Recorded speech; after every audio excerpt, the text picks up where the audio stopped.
This really happened to me.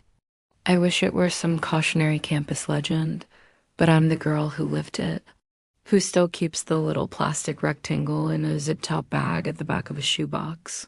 Like a crime scene souvenir, I found his hotel keycard in the front pocket of his black jeans at 7:18 p.m., while his friends were in our tidy mission hell, kitchen icing a grocery store cake and arguing about whether to Uber or walk to tavern in the square. The keycard was copper and matte with the stylized iron bar design of the Liberty Hotel, the one that used to be a jail, and someone had scrawled 506 in Sharpie on the paper sleeve. The humiliation hit first like a heat wave, because he'd texted me the night before that he was crashing at the library. He'd been the guest of someone's room for two, and he was turning 23 tonight under our fairy lights. If you genuinely enjoy our stories, please subscribe to the channel, tell us where you're from, and what time it is right now. It's always fascinating to know how far our story flows. For context, I'm Tessa. I was 21 then, a journalism major at Northeastern, an irate on St. Stephen Street the previous year. And Brandon was my boyfriend who always smelled like cedar shampoo and ambition. He was Delta Sigma's president and one of those people who managed to get free coffee at Tat because the baristas remembered his podcast. He ran Launchpad Labs, a student startup incubator that somehow had actual sponsors and a spring gala booked at, of all places, the Liberty. He smiled for other people like he was a living LinkedIn post. With me, he used to be Soft, the guy who rescued a struggling pothos plant and sang along badly to Old the Killer's tracks. I met him freshman year when he volunteered to carry my ridiculous vacuum up 4 flights. If you flip through my camera roll from that first winter, its coffee cups and the green line are reflections in the glass. His arm looped through mine like we were a movie still. I was preheating the oven for spinach dip. Someone in the living room yelled, "Tez, is he cool with the pineapple pizza?" As if my approval of toppings mattered in a night that was already cracking. Brandon's jeans were draped on the back of our dining chair. He'd swapped into joggers to get comfy before the guys come. I was gathering laundry because hosting 6 people demands counter space, and there it was. The card. The sleeve, the room number written like a dare. My brain did that thing where it turns into a filing cabinet, individual observations sliding into their folders. His late-night board strategy meeting that appeared on his Google Calendar without an invite. The Uber receipt, he said, was for a mentee he was helping to a drop-off at Charles Street. The faint, not my brand perfume on the hoodie he'd stuffed under his gym bag. People talk about the moment, you know? Sometimes it's not fireworks. It's a plastic card in your hand while your oven beeps. That keycard weighed as much as a brick. I tucked it under the dish towel on top of the stove and smiled when Brandon ducked into the kitchen to grab beers from the fridge. He kissed my cheek and said, "You're the best, Taze. This night is only good because of you." The audacity tasted like metal. I asked how the library crash went. He said, "Miserable." Fell asleep on my laptop. There was a fleck of coral on his collar. I wanted to believe it was frosting from an early cake at his office. I wanted to be dumb. The worst part of betrayal isn't anger. It's the grief of losing the version of yourself that didn't know. The problem with public figures, because on campus, Brandon was one, is that their lies have PR plans. Mine had a brand. He'd been building it since sophomore year, smiling in photos beside alumni donors, suited, sober, always uplifting community. He wore responsibility like other guys wore Patagonia fleeces. I trusted him because everyone did. I slipped the card back into the jeans pocket in case there was a scene later and I needed to recreate this casual discovery. And I set the spinach dip under the broiler. Well, I walked into a room full of his fraternity brothers and their plus ones and laughed like I wasn't being hollowed out. He opened gifts.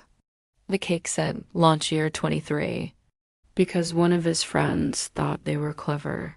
He sliced it. We took pictures on my phone in that niche corner of our apartment that made our string lights look expensive. He blew out the candles and wished for something. I could see in his face he believed in it down at tavern. A guy from the hockey team slapped his back so hard my wine sloshed. "Mr. President," he shouted, "Liberty's gonna be lit on Saturday." My stomach swooped. The Liberty was the gala venue. The Liberty was the keycard. The Liberty was a place where Brandon did not sleep alone. I didn't accuse him that night. I handed him Advil and the glass of water he always ignored. He snored like a boat rope in a storm. At 3:14 a.m., while he knocked an arm over my waist. My mind was in a 4-block radius around Charles Street, imagining what 506 looked like if there were lipstick on a glass, if there were 2 breakfast trays in the morning. I had a reporter's brain. It eats facts like candy. Trust, but verify. Professor Delaney had taught us about quotes. And I lay there rehearsing how to verify. The morning after his birthday, Brandon left for the gym at Marino with an energy drink and 3 text messages he answered on the elevator ride down. I locked the door, pulled his jeans off the chair back, and stared at that card until my hand stopped shaking. There's a specific callus you get in Boston from carrying too many tote bags across too many blocks. The Liberty is a 30-minute walk from Mission Hill if you're thinking about something very hard. I wore a beanie and the coat with the missing top button, the one I never fixed because he said the gap was quirky. I took the orange line to Downtown Crossing and then changed to the red line to Charles MGH. Because this was not the morning for a scenic view over the Longfellow. I walked past people walking tiny dogs in sweaters and couples who held hands like the world was not cynical. The Liberty's granite facade watched me with its old jail windows turned fancy dot inside. The lobby is a cathedral for people who like seeing and being seen. The iron catwalks ring the atrium, and there's always some woman with an expensive haircut in a winter white coat meeting a lawyer-looking man at Alibi. The keycards change design sometimes, but the sleeve in my palm was the same as the stack behind the front desk. I told myself I was just there to see if my card still worked, as if that would answer a moral question. Checking in. The concierge smiled like a balm. I could lie. I could say I was there to drop off a jacket, to retrieve a lost earring. But when you're 21 and your pride is blistered, sometimes you don't have room for flair. "No," I said, "just admiring." I drifted to the elevator bank. My heart wanted to punch through my coat. A guest tapped their card to the reader. The light flashed green. I didn't move. The thing about hotels is, if you don't belong, you feel it in your skin. I left without pressing anything. The keycard burning a square on my palm through my mitten, on the stone bench by the courtyard. I texted my best friend that Nina found a Liberty keycard in B's pocket. "Room 506. He says he slept in the library. She replied immediately. "At work, co-op hell, but I can take lunch. Meet at Tat on Charles in 10. Say yes, or I'm coming to your apartment to drag you." I said yes. Tat smelled like sesame and butter and 100 laptop screens. Nina hugged me and set down 2 almond croissants like offerings. "Tell me everything," she said. She has hair like glossy midnight and a way of listening that makes chaos sound like a strategy session. I told her. I gave her the card to hold like maybe it would transfer its curse. She turned it over and tapped the number on the sleeve with her black nail polish. "He's not clever," she said. "He's just confident." "That's different. What do I do?" I asked, and my voice broke on the last word because I wanted permission to be ugly, to throw a drink, to call her names, to write something scorched earth. "Evidence," she said. "You, of all people, know better than to accuse without it. Timeline, proof. Then decide if the goal is to make him feel." or to make him fall. We built a timeline on the back of a top receipt while people around us discussed winter internships. Wednesday night, 10:12 p.m. Brandon texted library all-nighter. 11:06 p.m. He stopped sharing his location to save battery. 12:38 a.m. He paid for an Uber to Charles Street with a Launchpad Labs company account flag because he always used his personal card for rides. 2:03 a.m. His Apple Watch's stand up. Reminder pinged him because he always set it to buzz my phone if it was charging by the bed. Little consistencies, you learn them like your own brave. 8:16 a.m. Venmo from George K. for late night pizza. Why was a frat brother paying him for pizza at 8:16 a.m.? Nina said he paid with a company card. That's not cheating, that's misappropriation. You're the treasurer for the gala, right? I was. I've been the one reconciling sponsor deposits and cutting deposit checks to the Liberties accounting. I had an invoicing email chain the length of a Russian novel. You're thinking, paper trail, she said. She reached for my hand. And if it hurts to consider, let it. But also consider that there's more here than your heart. He's running a little kingdom with other people's money. I walked back to campus and printed everything I could legitimately access. The email threads with the Liberties event manager, the original invoice for the ballroom, the contract that said the master account would cover one night. Accommodations for president and official delegate as part of event package. The words official delegate were in bold. Brandon had persuaded everyone this was necessary for sponsor meetings and early setup, which made sense. Except not at 2:37 p.m. While Brandon sat in the incubator space on Columbus Avenue teaching freshmen how to pitch, I wrote a completely neutral email from my treasurer. Account to the hotel's accounting contact. Could you please send a copy of the folio for the comped guest room on yesterday's date? We need it for the grant report. This was a normal thing to ask. We had to report itemized expenses to satisfy our corporate sponsor's compliance. She wrote back within an hour. Absolutely. Attached. The PDF opened with a little sound I now associate with adrenaline. There it was. Room 506. Check-in 8:49 p.m. 2 guests. Welcome amenity, champagne split. 2 alibi bar. Charges at 10:14 p.m. and 11:02 p.m. mini bar. 1:12 a.m. room service breakfast for 2 at 8:02 a.m. 2 lattes. 2 omelets. Gratuities added. The signature was a slur of Brandon's name that I'd seen on leases and Valentine's cards.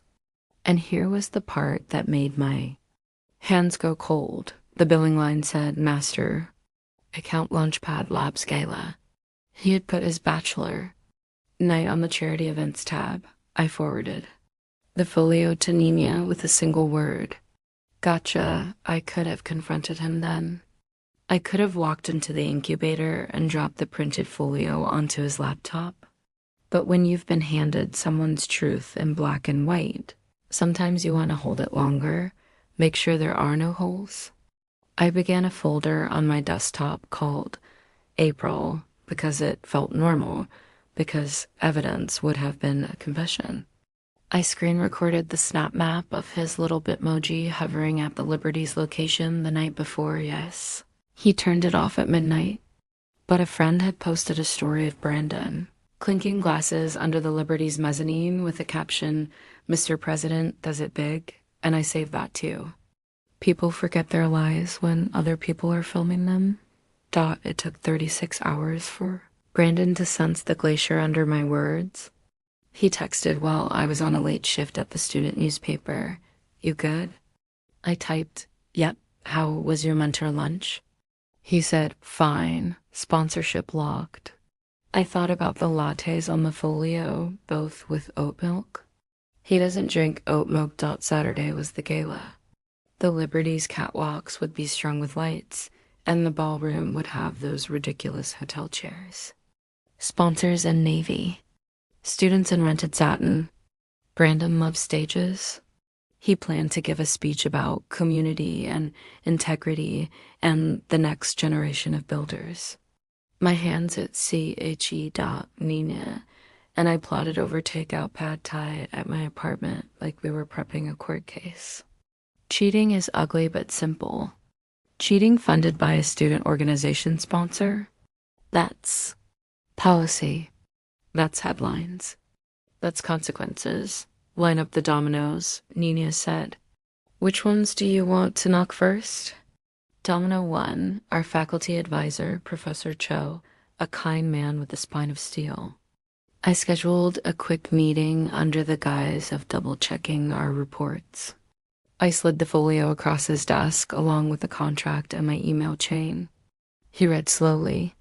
His jaw tensed. This, he said, tapping the folio with a knuckle, is not acceptable. He asked if I felt safe. I said yes. He asked if I wanted to remain anonymous in any possible investigation. I said no. Good, he said, with a small, proud wrath. Documentation matters. Domino 2, the corporate sponsors compliance officer. I had her email because she'd CC me on the deposit schedule. I sent a calm note with attachments and dates. No adjectives. Just nouns and numbers. Domino 3, the Student Activity Finance Board, GSAO office that regulates student org money. I booked time. I printed 3 neat packets. I rehearsed in front of my bathroom mirror with a voice that did not tremble. Domino 4, HR at the startup where Brandon had just landed a coveted co-op. A fintech darling on State Street that had a code of conduct requiring honesty in all relationships with partner, organizations, and universities. I didn't want him to lose. Everything because I loved him once. But everything didn't belong to him anymore. This domino wasn't mine to keep standing. I watched him get dressed for the gala. He tied a Windsor knot that would make a YouTube tutorial blush. He smirked in the mirror. You look like a magazine cover, he told me, and it made me ache because he meant it. He believed his own character arc so hard he'd forgotten he was playing me as a prop. We walked into the Liberty like we hadn't been here for a different story. The elevator ride up to the 3rd floor ballroom hummed. On the mezzanine, I could see over the lobby rail where there were couples at Alibi pretending they weren't being watched. Our volunteers adjusted centerpieces. The sponsor banner gleamed like an altar. I checked in with the AV team. Brandon worked the room like a candidate. He had a hand on every shoulder. He remembered names. He pulled young founders into conversations with donors in a way that felt generous and strategic. People love men who make them feel chosen. We had arranged a silent auction benefiting a coder's scholarship fund. There was a photo booth. Nina, in emerald satin, moved through the crowd like a fairy godmother with a clipboard and a spine. Professor Cho gave me a nod that said, I've done my part. My phone vibrated in my clutch with an email ping. The subject line was receipt of report SAO, and the text began, thank you for bringing this matter to our attention. I could have left then and let the machine churn.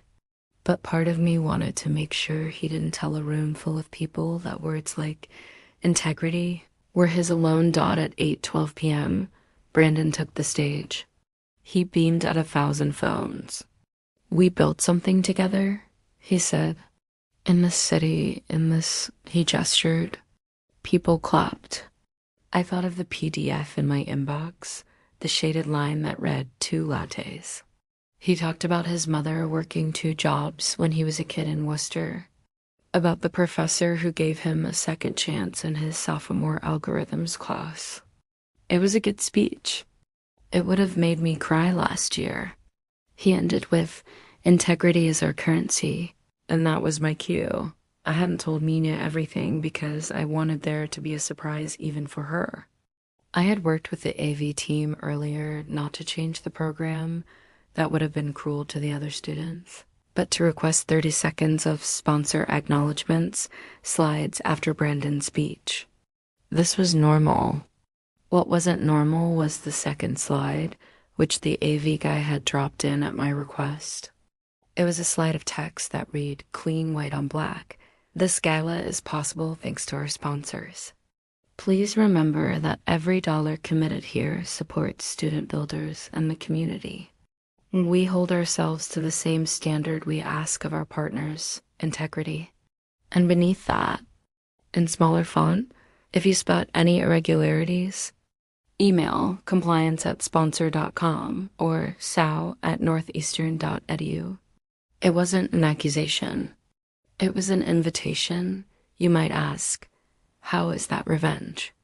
It was surgical. It told the truth without telling a story. It pushed a button that sends a machine into motion. Nina glanced at me when it flashed. Her eyes widened just an inch. Brandon didn't see it. He was basking, stepping offstage into poems and cameras, after the applause and the dinner and the auction results. I excused myself to check on the volunteers, which meant moving to the lobby railing and watching the atrium below. Brandon followed 10 minutes later, because he always knew when a room lacked me. "Come with me for a sec," he said, tugging my hand, bringing me around a column where the noise was muted. "I want to show you something." He reached into his jacket pocket and pulled out a tiny box. Inside was a necklace, delicate gold with a small key pendant. "Because you're the key," he said, and laughed at his own metaphor. I inhaled.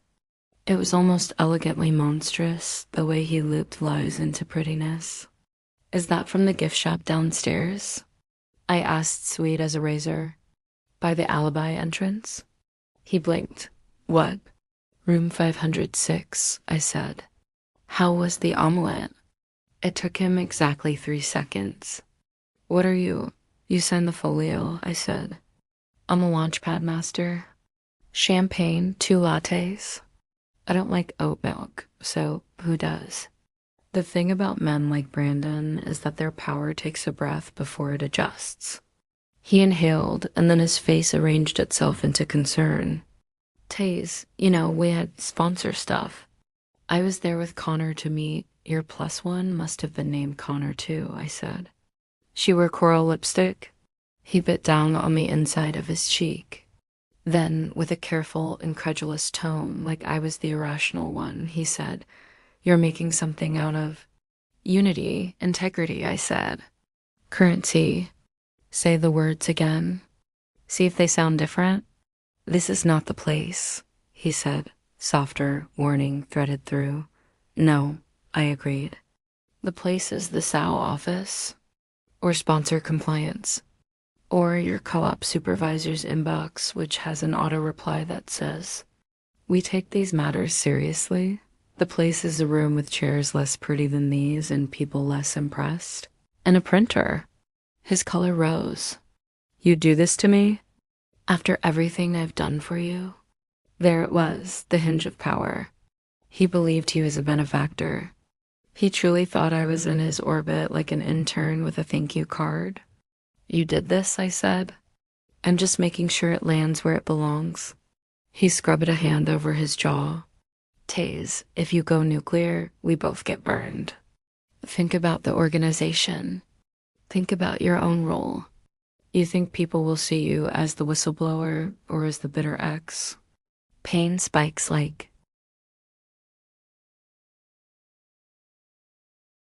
fever when someone names your fear.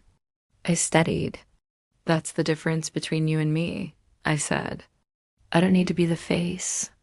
I emailed the receipts.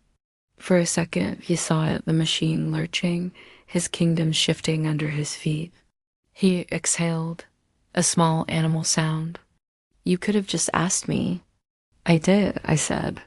"When I loved you, you answered me with a hotel key." The rest of the night, I floated. Not pretty. Practical. I checked the auction bids. I helped a freshman whose heel snapped. I brought Professor Cho his coat. Brandon gave thanks and shook hands and watched me like a storm cloud he couldn't triangulate. Nina hugged me at the end like I'd run a marathon.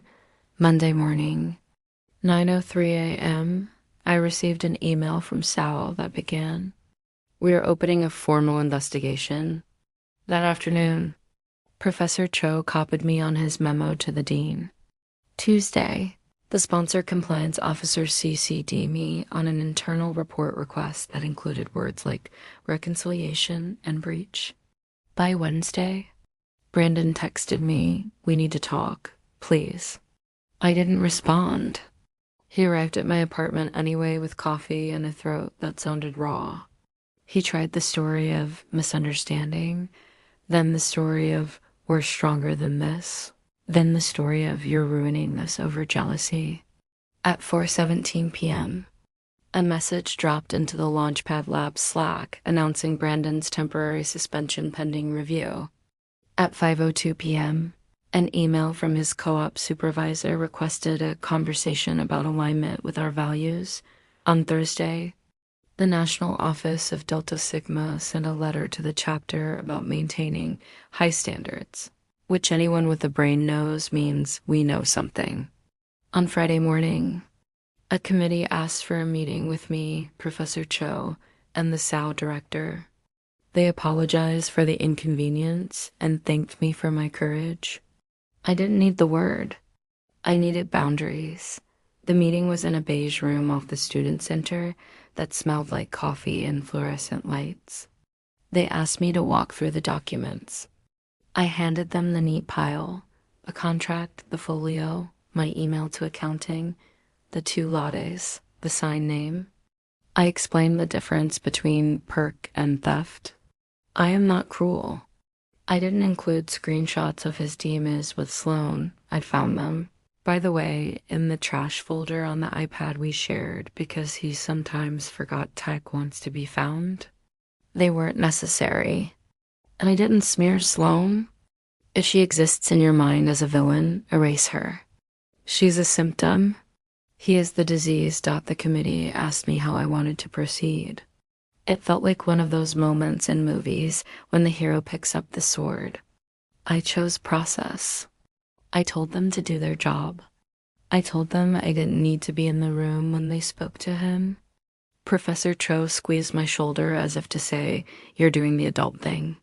It stung like a paper cut, and then it felt like a spine. Brandon called me that night from outside the Marino Center. "Taze," he said, and there was no smug in it now. Just a tired boy with everything spearing through his fingers. "I'm sorry. I waited. I can fix it." "You can't," I said. "You can only face it." He breathed like he'd run a sprint. "I'll pay it back. I'll tell them it was a mistake. You slept with someone in the hotel that our sponsor paid for," I said. "That's not a math error. That's a choice." Silence. Then angry. "At least talk to me like a person, not an HR manual." "You preferred me when I was soft," I said. "I prefer me now." I hung up. If you think the revenge is the email and the meeting and the suspension, you're half right. The other half is boring and brutal. I went to our apartment lease addendum and read the guest policy that said no guests may stay longer than 14 consecutive days without management approval. 2 weeks of mentor nights had blurred into so many nights I stopped counting. I'd been scrolling through my mental calendar and realized that Sloan or whoever had moved through our space like a weather pattern while I worked late, while I believed I was building something. Maybe not recent, maybe earlier. The question burned, and then I let it go. I brought the guest policy in a quiet timeline to our building management and said, "I'd like help keeping our home hours." Leases are not morality plays. They are rules. Management sent a polite warning to both of us, reminding us about the guest policy and asking that we schedule a meeting. Brandon came in wide-eyed and contrite and tried to turn on his charm, but policy is immune to dimples. He could either sign a roommate release or be cited for a violation that might ding his housing record. He chose the release. He took the couch, then the fraternity house basement, then, I'm told, a sublet in Alston with suspiciously cheap rent and a roommate who played the drums. Actions have consequences, even in the pettiness of where you put your toothbrush. I didn't spill the story to group chats. I didn't put his name on a Reddit thread. I told my friends. That's all. I wore the necklace he gave me once to the in-person sow hearing because I wanted to remember what getting played sounds like when it's delicate. Then I took it off and put it in the same zip-top bag with the keycard because I keep artifacts like I'm my own archivist. A sales decision came 2 weeks later. Misuse of funds confirmed. Brandon was removed as president of Launchpad Labs. The organization kept its funding because the sponsor believed in the other students. But Brandon was barred from handling finances and any campus work for the rest of his time at Northeastern. The corporate sponsor sent a letter that was polite and blistering. They would continue funding, but expected new oversight. Brandon's co-op placed him on administrative leave, pending completion of our review, which PR speak means go home and wait. Delta Sigma asked him to step down to focus on academics. He posted a Notes app apology with a word accountability in it, which is a shape of admitting without saying the thing. I watched a few people comment with hearts. That's the internet. I closed the app. He texted me one last time. I hope you're happy. Happiness is not the word. Relief is closer, and not because he heard. Because the false reality stopped invading mine. There's a difference. You want the chilling image? It's not him crying by the Charles or me smashing glasses. It's smaller. It's me walking into the Liberty on a gray morning with a takeout coffee from the Dunkin' on Cambridge Street. Past people with suitcases, past the couples taking selfies by the old jail catwalks, up to the front desk with that zip-top bag in my coat pocket. Can you recycle this? I asked the concierge, and I slid the keycard across the counter like contraband. He turned it in his fingers, oblivious to the narrative weight. We can deactivate it and dispose of it for you, he said kindly. Deactivate, I repeated, because that's what I'd done. He dropped it in a little acrylic box. It made a click against other rectangles that held other strangers' mistakes. I put the necklace back in my pocket. I walked out past the alibi entrance where they hang the celebrity mugshots and remembered a night when Brandon joked he'd be famous enough to be on that wall. There are other kinds of walls. On the way back over the Longfellow, the wind collapsed my hood and made my eyes water. I stopped for a second and watched the rowers cut the river neatly.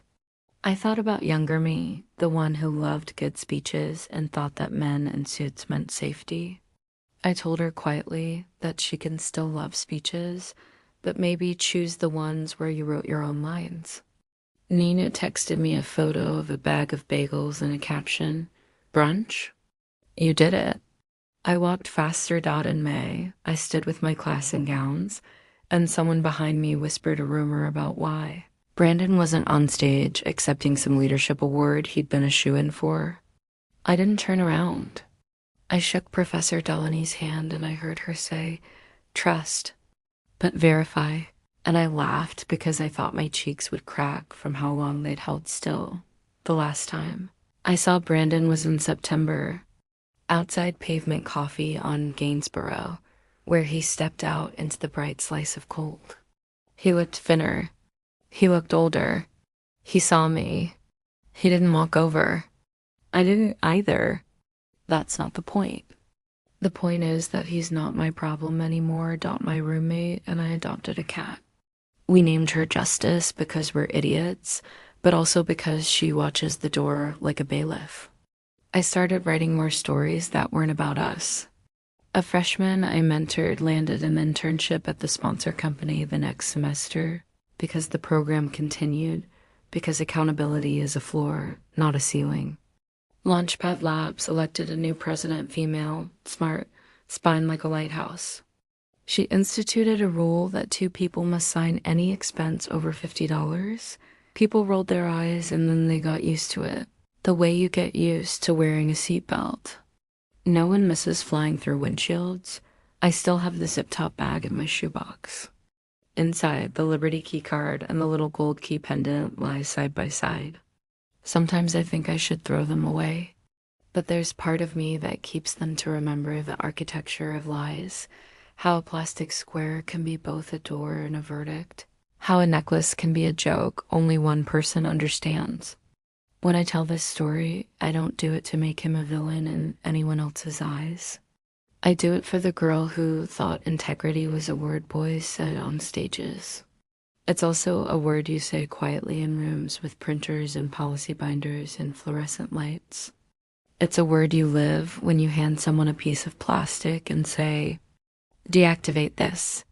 And when the Charles gleams like steel and I walk past the Liberty on my way to the Red Line, I think about how we survived buildings that used to be cages. We rebuilt them into places with chandeliers. Sometimes we keep the bars in the design as a reminder. That's what my keycard is now, a bar in the design. A thing I chose to keep so I know exactly what not to go back to. The end.